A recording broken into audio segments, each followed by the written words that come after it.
Eder. Mech. Pallister. Sono un perito. Ho avuto un ruolo attivo in molti casi di interesse nazionale, tra cui quello che ha coinvolto Anna Maria Franzoni a Cogne ed Erika e Omar a Novi Ligure. Nel caso di Trieste chi abbiamo di fronte? Sebastiano Visintin.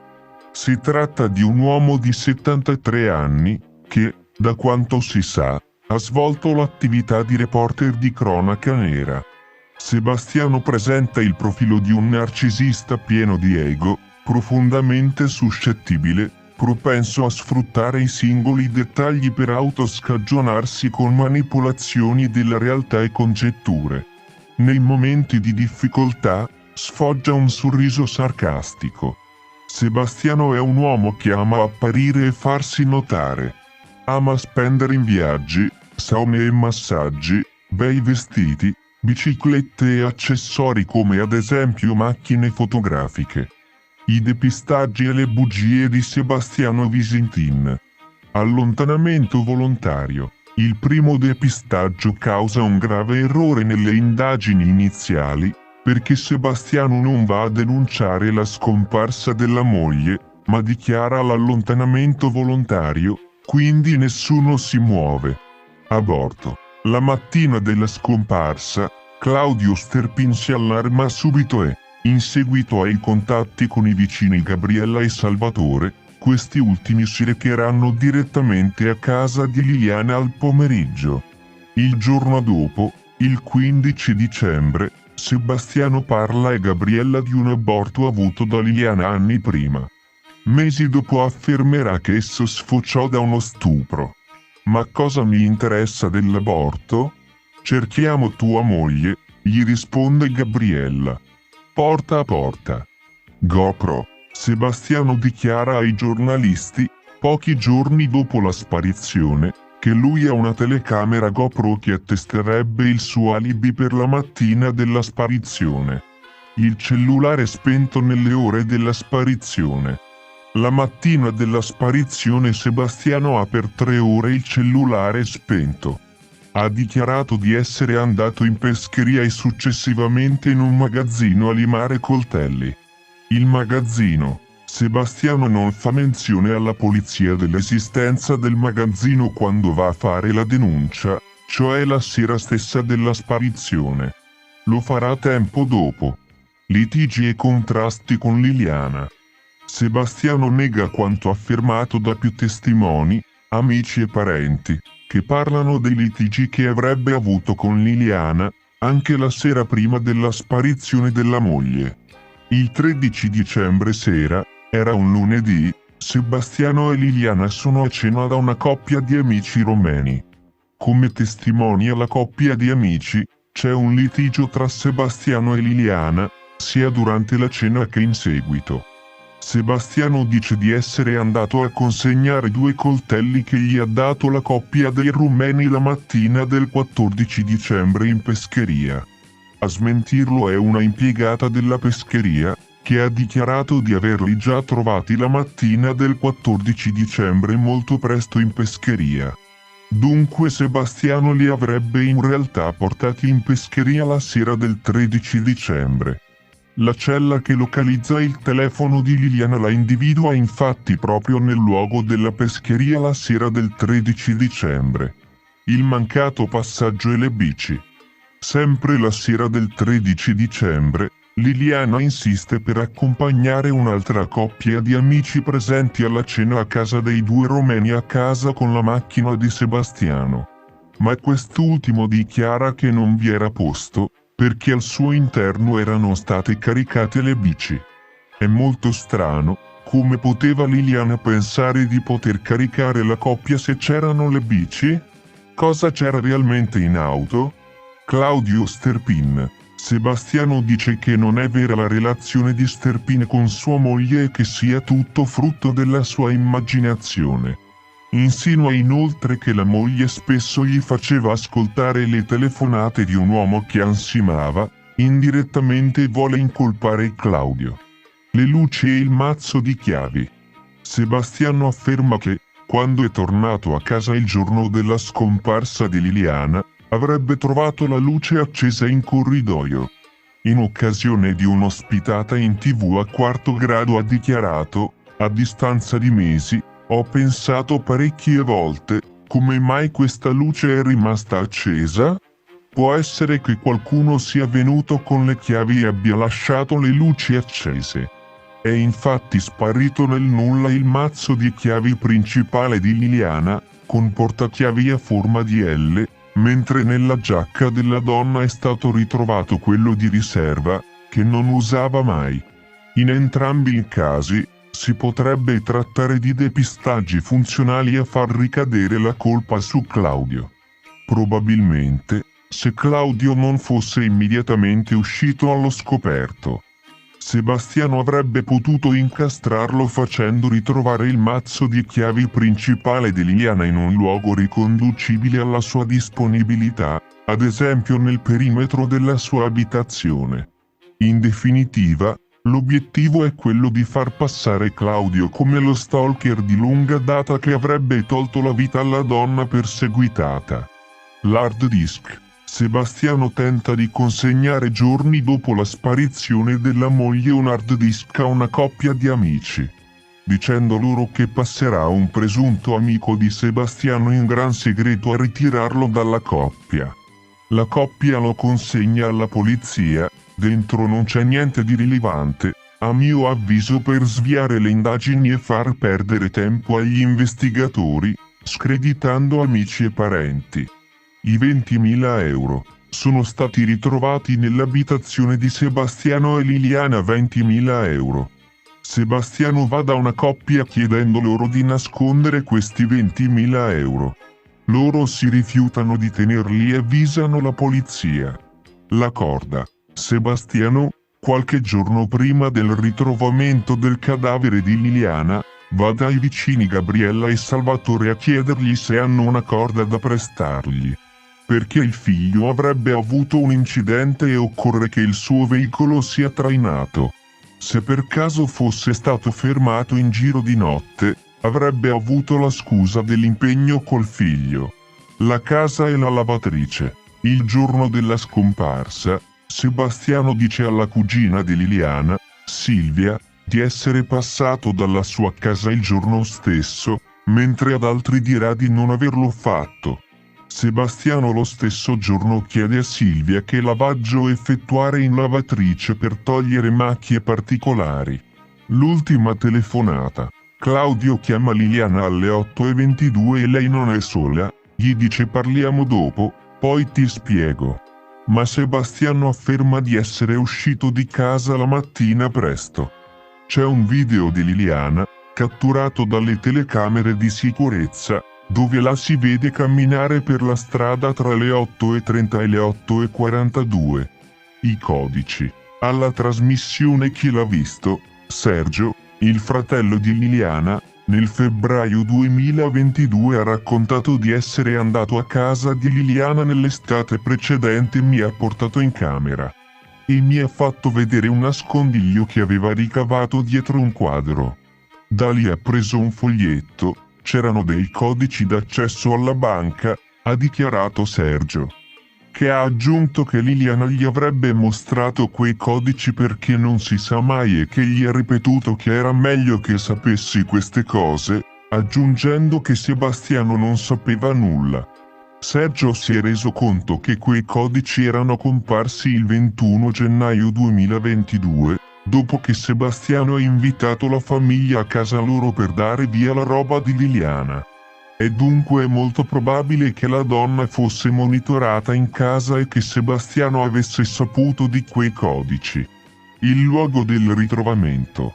Ritengo che il fatto di far rinvenire il corpo di Liliana nella zona in cui Salvatore e Gabriella passavano spesso con il cane sia voluto al fine creare il caos e mettere in cattiva luce le persone che conoscevano bene Liliana, che avevano avuto rapporti tesi con Sebastiano dal momento del ritrovamento in avanti.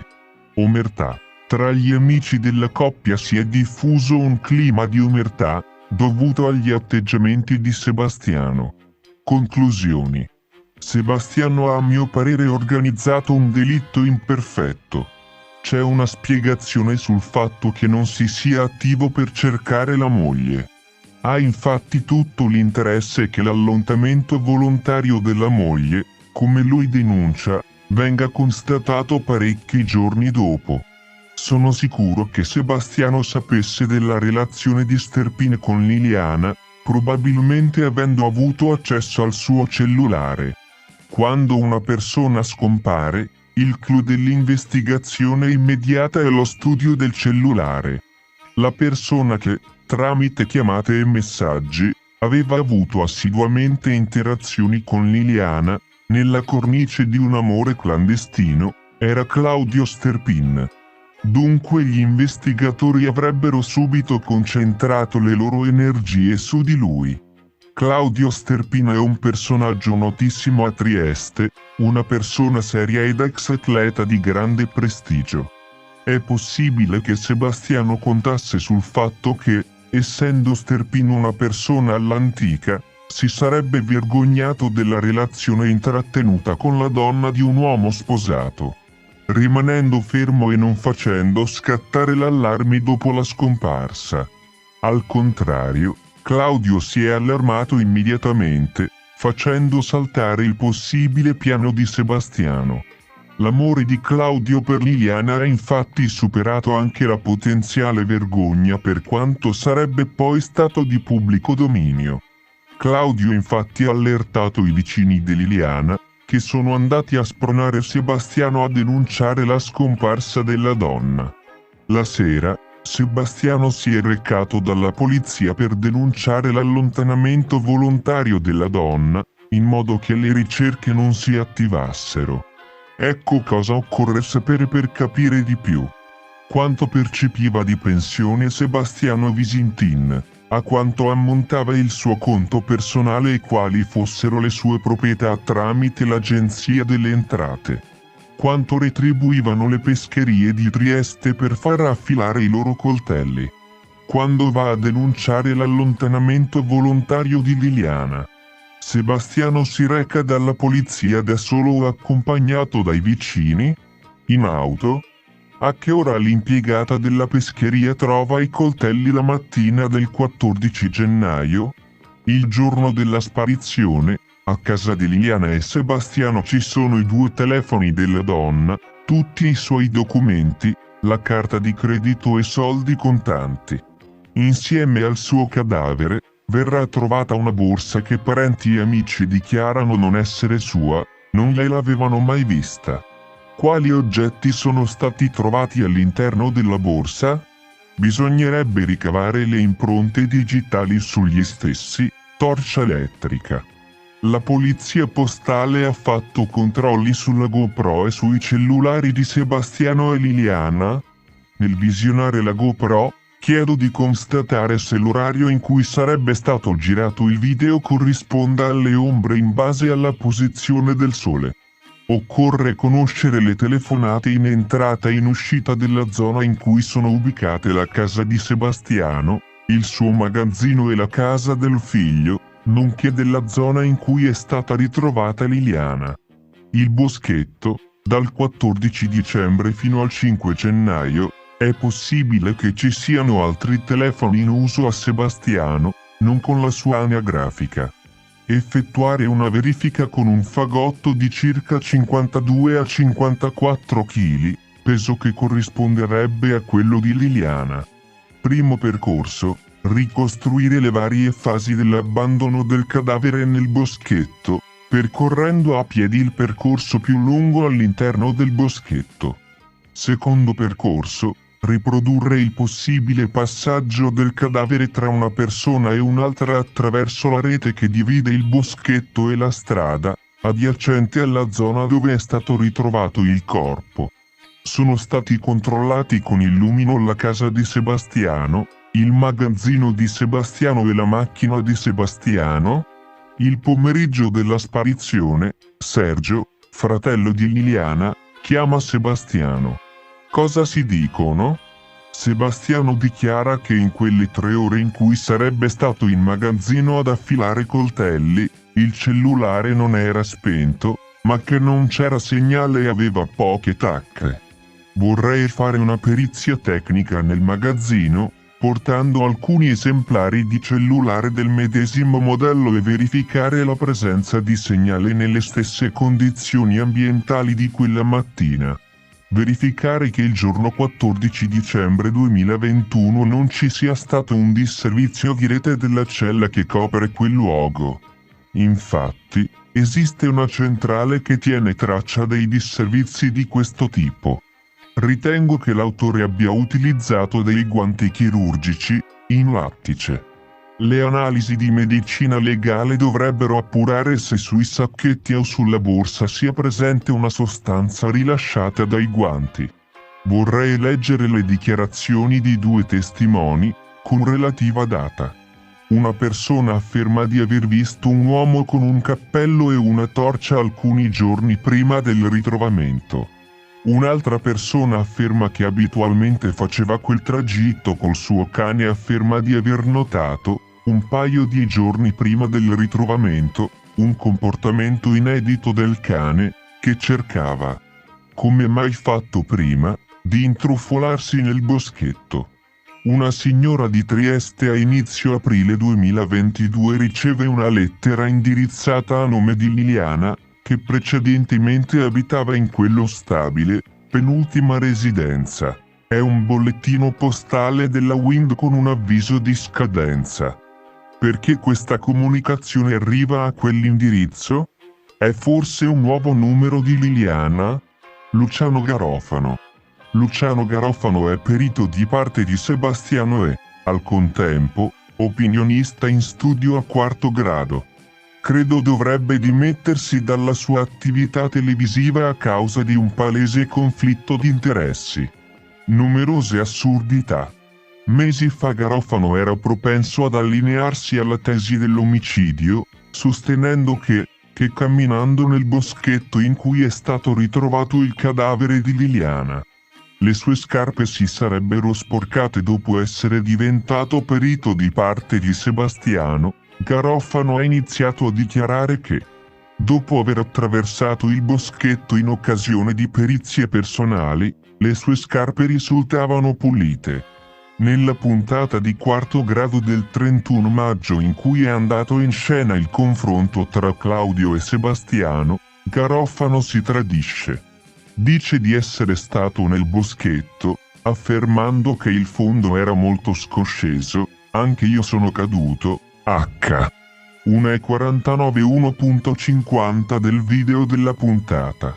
Sui sacchi neri in cui viene ritrovata Liliana, dichiara: se io l'avessi dovuta trasportare l'avrei confezionata meglio, in maniera adeguata, ha ragione, ma è così per chi non vuole far trovare il corpo. Liliana è stata invece trovata in posizione fetale, con la parte posteriore del bacino scoperta. È possibile che ciò sia stato fatto apposta, al fine di attirare gli insetti e gli animali del sottobosco. Possibile movente. Liliana, in base a quanto raccontano le sue ricerche su internet, aveva in programma di separarsi dal marito e trovargli un alloggio, viste le ristrettezze economiche dello stesso. Messa alle strette dal marito, che deve aver saputo della relazione extraconiugale con Sterpin avendo avuto accesso al suo cellulare, Liliana potrebbe avergli riconosciuto una cifra forfettaria. I famosi 20.000 euro per il post-separazione. Sebastiano, con uno stratagemma ben architettato, potrebbe averla attirata all'interno del magazzino stesso in cui lavorava, o da solo o con un complice, dove avrebbe compiuto l'omicidio. Al contrario di Liliana, che nel momento in cui è scomparsa poteva contare su un ottimo TFR e un'ottima pensione, la pensione di Sebastiano era molto esigua. Il suo tenore di vita, in seguito al distacco da Liliana, sarebbe stato irrimediabilmente compromesso. Personalmente sono convinto che la Procura di Trieste non abbia lavorato al massimo e che la stessa difesa della famiglia Resinovic sia troppo poco reattiva, mandando troppo spesso gli stessi allo sbaraglio. Ehi, non dimenticare di iscriverti a questo canale.